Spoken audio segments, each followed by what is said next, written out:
So we've got a question from a viewer who wants us to talk about money for roads and bridges. This viewer is from Big Lake, wants to know, it notes that in the past, money for roads and bridges was separate from general fund money. This viewer doesn't think we should be sending refunds back, keep the general fund intact, and he thinks we should keep transportation funding separate. Can you explain to our viewer, and not only that viewer, but our viewers across Minnesota, how the transportation funds work in terms of whether they're separate or not separate, and how that whole process unfolds? Yeah, the transportation funds are separate by Constitution, and so what the Constitution requires is that these funds that come in for on the trunk highway funds for the transportation have to be separately accounted for and spent only on trunk highway funds. And so one of the things that this has done, and I think I agree with the premise of the questioner here, is that we have been able to establish a fairly steady stream for supporting our bridges and roads and transit system through this dedicated fund process. And some states don't do it. I mean, some states, money is money, and it all goes into the general fund, and you dole it out the way you want to. But this has been fairly successful for Minnesota by segregating these funds.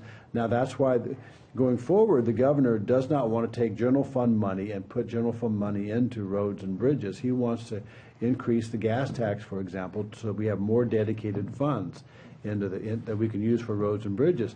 And there is one of the really interesting dilemmas that we're facing right now is the price of gas that has come down so dramatically. And that's one of the reasons we have in Minnesota a forecast balance, because overall this is a net positive for Minnesota. It's not a net positive for North Dakota, for example. Right. Or Texas. Or Texas. So if you're an oil producing state, this is a tougher situation for you. But for a non-oil producing state, it's an overall economic benefit. But it reduces the amount of money that goes into the trunk highway fund because gas is lower and it's cheaper and there's less tax paid. And in addition, we have cars becoming more efficient, getting more miles per gallon. You have the alternative fuels.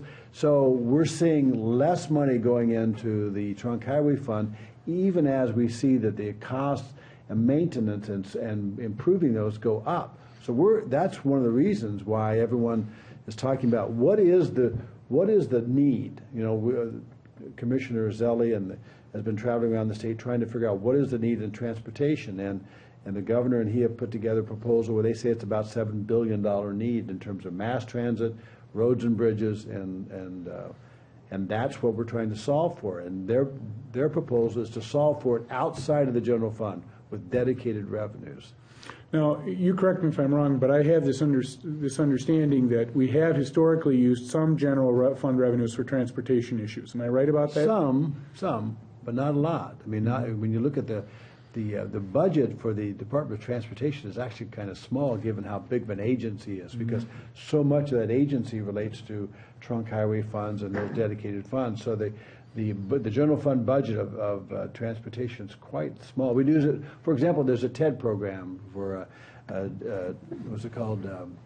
It's for development of local transportation projects.